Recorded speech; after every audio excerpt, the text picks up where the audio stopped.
ஓம் சாந்தி. இன்றைய அவ்யக்த சமிக்ஞை. இப்பொழுது சம்பன்னம் மற்றும் கர்மாதீத் ஆவதற்காக ஆர்வத்துடன் செயல்படுங்கள்.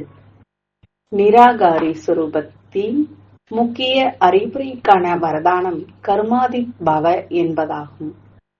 ஆகார சுரூபத்தின் அதாவது பரிஸ்தா நிலையின் வரதானம் டபுள் லைட் பவ என்பதாகும். டபுள் லைட் என்பது அனைத்து கர்ம பந்தனங்களிடமிருந்தும் லேசாக மற்றும் பிரகாசமான மனோநிலையில் நிலை பெறுவதாகும். அவ்வாறு டபுள் லைட்டாக இருப்பவரே சுலபமாக கர்மாதீத் நிலையை அடைய முடியும். எனவே சேவைகளில் ஈடுபடும் பொழுதும் இப்பொழுது நான் முழுமை பெற்று கர்மாதீத் நிலை அடைய வேண்டும் என்பதிலேயே ஆர்வம் வையுங்கள். ஓம் சாந்தி.